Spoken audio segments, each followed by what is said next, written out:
Well, morning, sports fans. How are we doing this morning? Or shall I say, zombies out there who are just emotionally deprived and sleep deprived and emotionally screwed up. I don't know about that one there. It's 7:34 in the morning, West Coast time. It is the 20th of July, 2024. It is the Zombie Weaver Johnson. Weaver Johnson, I think that would be it. From Roseman, California. See how screwed up I am already? Responding to the Beau of the fifth column with his whimsy knowledge, which is like somebody looking over at a damn newspaper for a brief headline and thinks he knows everything. But without going into further detail, well, he tries, but just only a short time because he thinks people are not that intelligent enough to pay attention. And then again, I keep blaming the people for that kind of attention because that's what they are. They don't want to bother to research anything and they don't want to bother to read. Then naturally we have to cater to the limited attentions because that's all they're engineered for apparently, or social engineered for. My God, don't they understand news, what's going on these days, and try to research background checks and stuff like that? No, this is false intelligence.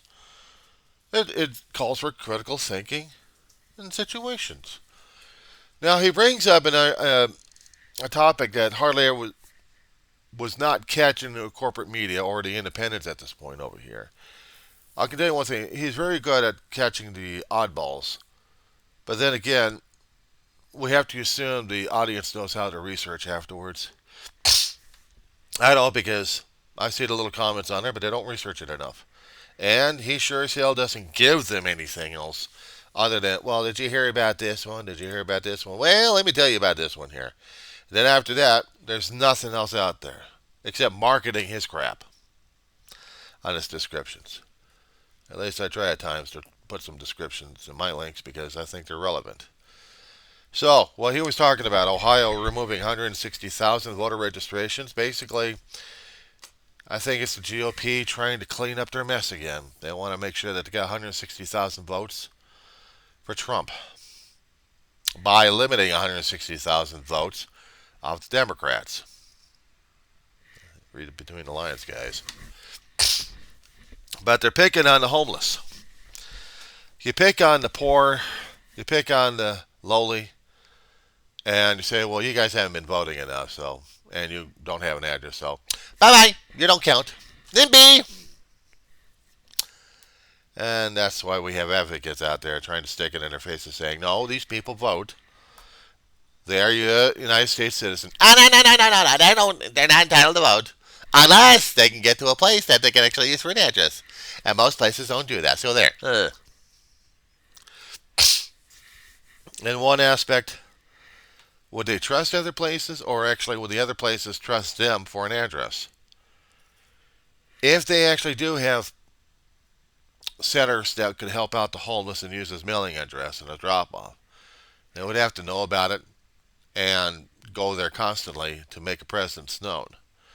But if not, and they're not willing to do so, so I guess maybe they're so disenfranchised they don't count and don't bother because they're just there. That's about it. And again, that's discrimination. That's discrimination right there. Because you are economically screwed up, you can't hold a job, or the job's already been let go on you for whatever reasons. You're out there living on the streets, can't find a place to live, and you're stuck there. So you get brushed aside because you're stuck there. I hate to keep telling these people that being homeless sucks, and I've been there. And when you get counted out, it's like, oh well, you're homeless. Well, you don't have a home. If you call a roof over your head a home, then call it a home. Out in the city of Lancaster, California, there's hardly any places for the homeless to stay in. And any shelters that we have are already booked solid. They have to find places, call it home for a night or maybe for a few hours of sleep, and then move on. They're pushed. We do have resources out in Lancaster that word of mouth will tell people, look, you want a few resources? We've got what we have. including a booked solid place to hang your hat on for a few hours of sleep. We can handle your mail, give you a little bit of job training if we need to, or if we can, give you some grub. But there's not many places like that in the city of Lancaster will actually do it. Everyone else is just wandering around because they don't trust. And when you're on the streets, you don't trust as much. If those around you are trustworthy enough, you form your own cliques and your own little communities. But would you trust other places to help you out, especially when it comes down for voting? And even the places of the outsourced centers we have, the outreach centers, they offer a polling place. I've seen it happen. But I am not quite sure why Ohio has decided to throw out 160,000 people out of their systems just because they think they're non-voting. They're counted in the census, but they're discouraged because they're NIMBY. Not in my backyard. Stay the hell away. See, I don't see him doing that kind of a slant. I looked at it, and I'm thinking, 150,000 inactive voters to the Secretary of State over there. They could purge them. People who actually have the right to vote can be purged because they have no place to go to. No place that probably would give them an address to use as a mailing. Not even their friends or relatives, if they actually have any. They could use them. Say, hold my mail. But it's the NIMBY attitude all around. And you take out 150,000 voters, that means 150,000 votes of one particular party or another. Or preferably the party that you don't want to vote, which would include dominance. See, there is a slant to the situation. You just hadn't seen it yet. But hearing about the stuff happening in Ohio being a red state, they don't care about the people. They really don't. They want to keep the power going on. He hasn't said it. He's not going to say it. He's not going to get partisan at this point over here. I mean, he'll go after Trump like crazy, but he won't go pure partisan and try to figure this thing out. Throw your logic into the damn thing. How do you get rid of your opposition? You delay or deny people the right to vote. Gerrymander, which means your territory no longer is, and it's going to be voted this way because we say so. We're going to throw you out of the systems because we see that you hadn't voted in a long while. Therefore, you're out of here. And it'll take you a long time to register for vote. You're still hanging around as a homeless person? You don't count here. Get out of here. You deny people food, shelter, place to vote, place to sleep. And these people who keep claiming the NIMBY shit keep forgetting that some of the homeless people used to be them. Used to be. They don't get it. Things happen in life that turns you from the have to the have-nots. Could happen instantly and you'll never know about it. Or ongoing and you still don't know about it until it hits you upside the head. And then what are you going to do? Get blindsided. How are you going to deal with it?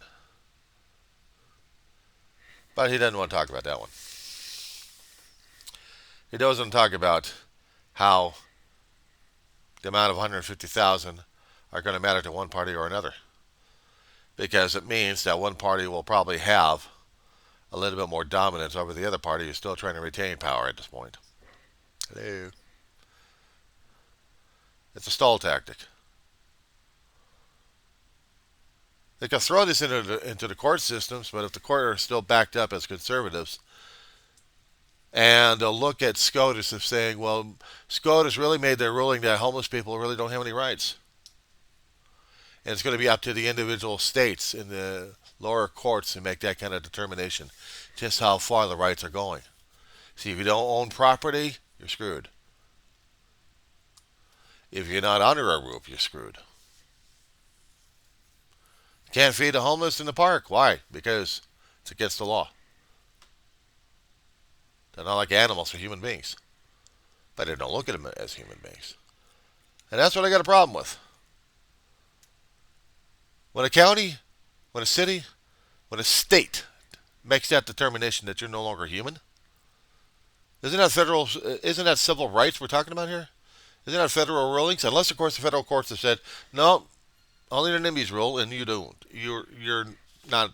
You know, you're a contaminant. Get away. I'll need to lead to some rule. That's why I blame the voters. Because the voters, with their ignorance and their arrogance and their stupidity, vote these kind of people in to take away more and more rights. It's not saying I blame democracy. No, I blame the damn voters. Because they don't want to be educated. They don't want to ask questions. They don't want to. They don't want to push back. They want to say that this matters. No, I blame them. Because they don't care until it happens to them, and then you'll hear the whining. Way too late, schmucks.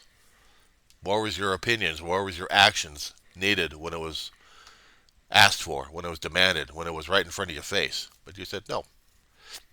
Now you deal with karma.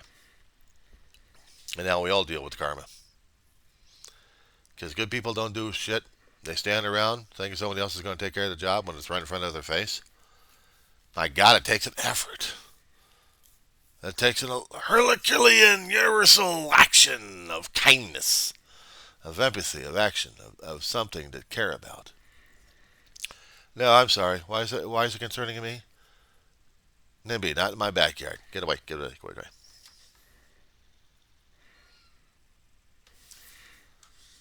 That's how it is.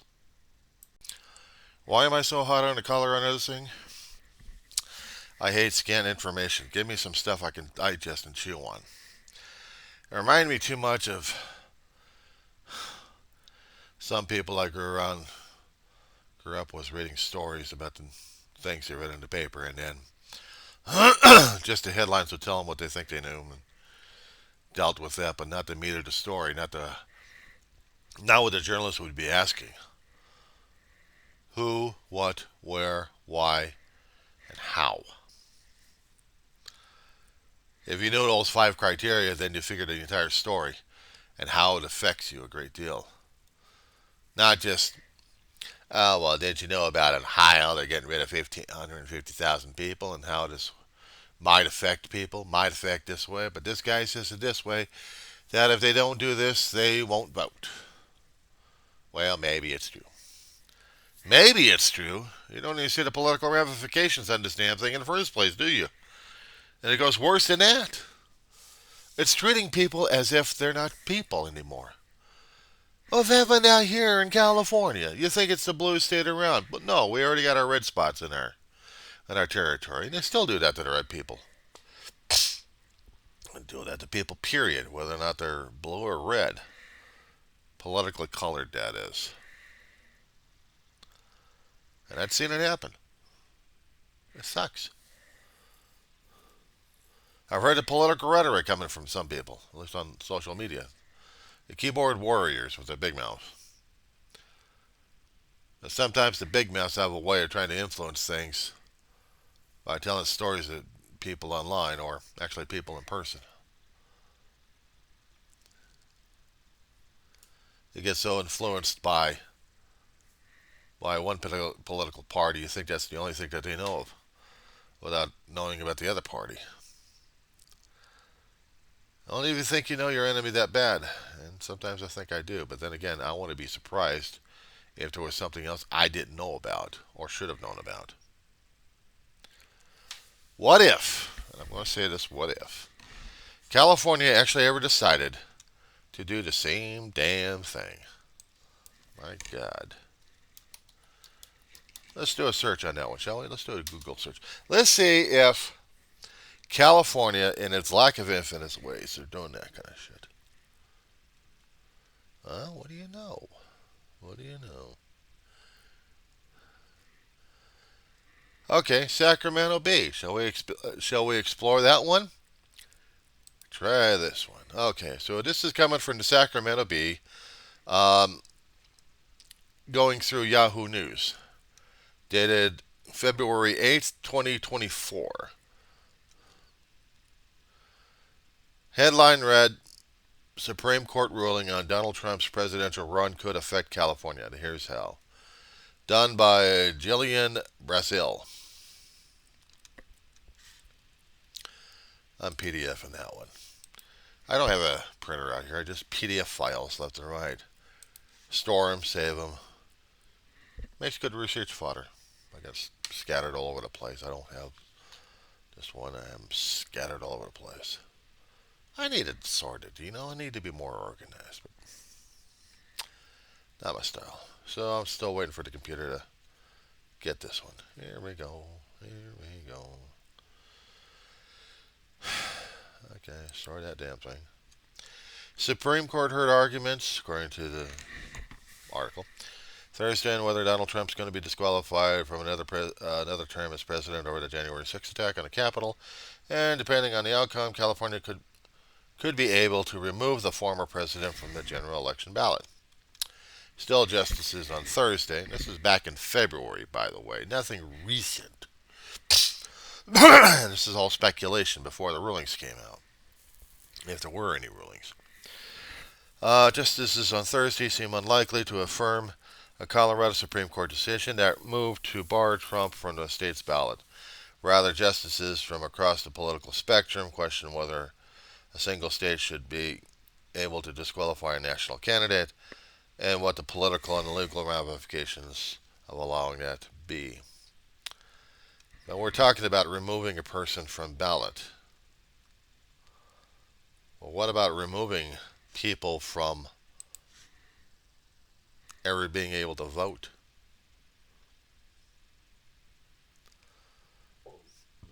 There was even an article in the Chicago Tribune back 11 months ago.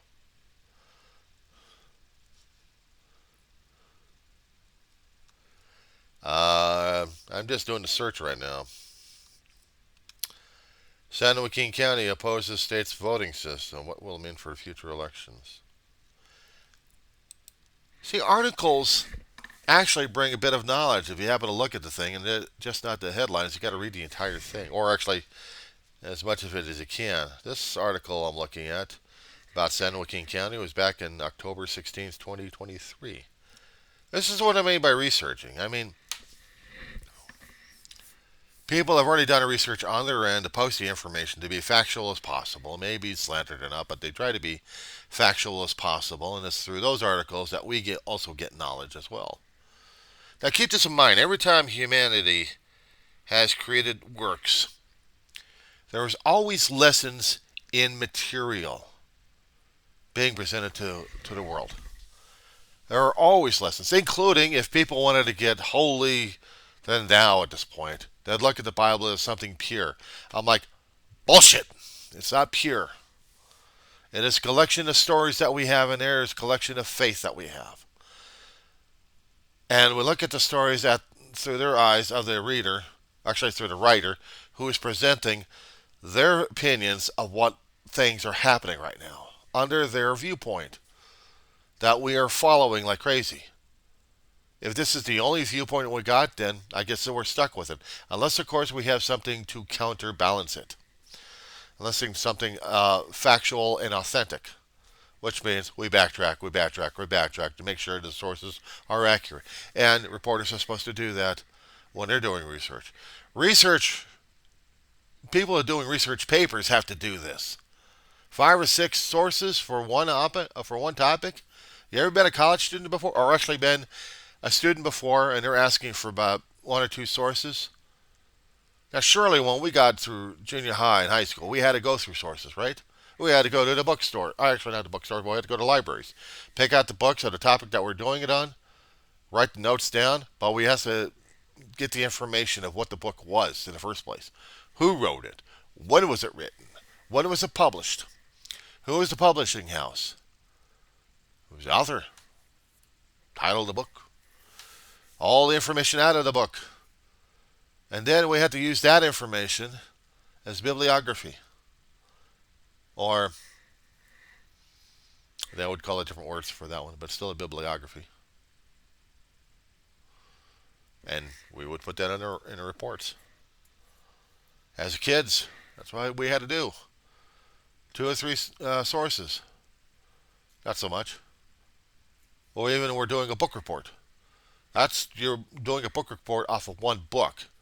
Well, we're going through elementary school a long time ago, and always up to the point of junior high. We were doing book reports. Sometimes oral. Showing the book. This is my book, and this is what I'm talking about. But then we had to start writing the thing in the first place. We were taught how to get a thesis statement. Because we had our material, we had to get a thesis statement. What are we trying to write about?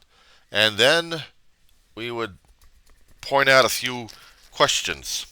You get a thesis statement, you get a supporting paragraph for it underneath it on the one block, and then the second block, maybe 2 or 3 pages, who knows, of what are we covering.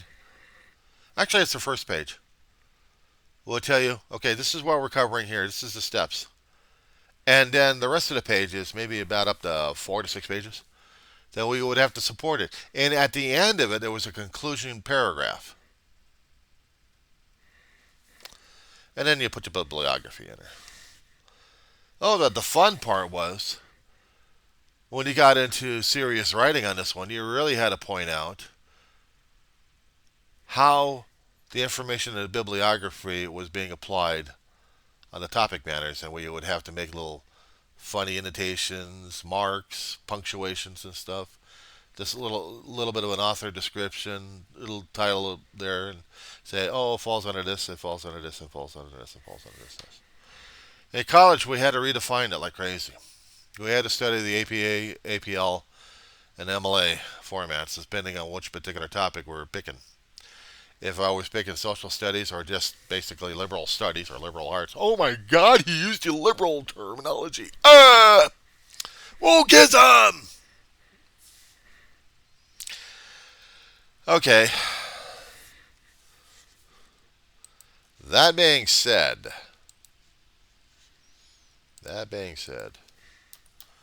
list components of college paper. Gee, boys and girls, how do we do this thing? APA.org. How about Harvard Education? Baker's Education? A hell of a lot of Grammarly works.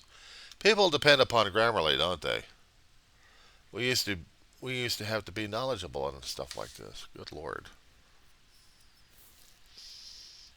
Okay, how about high school paper? They're mostly aware about high school, so what the hell? Let's see. Okay, well, we have to do this one, don't we? APA-style.apa.org. Concerning about the instructional aids for student paper setup. Now, we're talking about K through 12. As said before, you had to have your status for this thing. These days, people are so dependent upon college on computer programs, not even funny. We had to do this thing the hard way. As said before, you got to have your title. I didn't say anything about the title page. Good Lord, I'm losing it.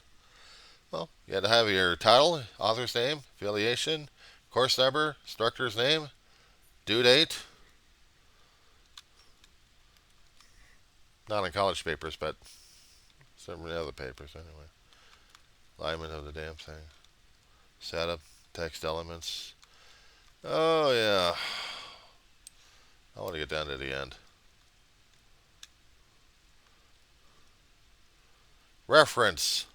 Well, people will call it a reference, not college people. They call it something different than that one. And why not? There was always something different on that one. So, let's just say of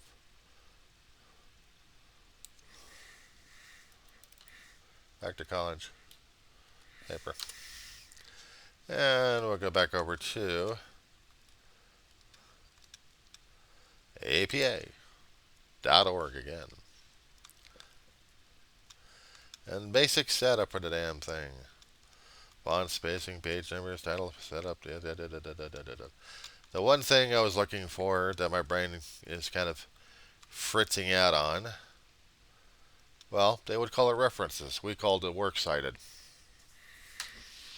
That's what we were told in college, is works cited.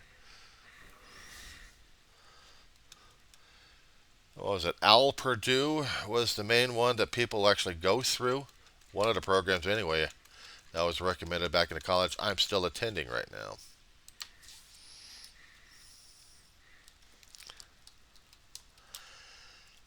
And this was the place I usually depended upon on how to get my structure going. But everyone else goes for the computer because it thinks it's so easy. I prefer doing it the hard way. That's how an old fort does it, is the old way. Even though we do have guides out there to help us with the writing structure itself and what it's called. And how to get the references from different titles and everything else, so I can slap it on the works cited page. Just click copy and paste. Without that, we had to do it the hard way.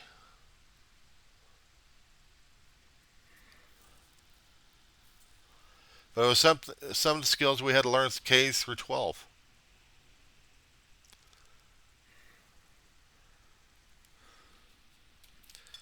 Even librarians probably would have helped you out concerning about the works. I mean, they had to graduate. They had to get their own reports. They had to be certified to be a librarian, right? Which meant they had to go to college for it. To get a certification, to be recognized by your local city leaders to run or actually work in a library, learn the library science, which meant you still need to write reports on how to do stuff.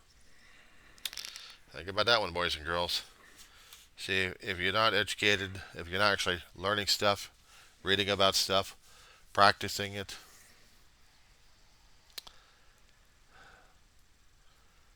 then what the hell are you doing again?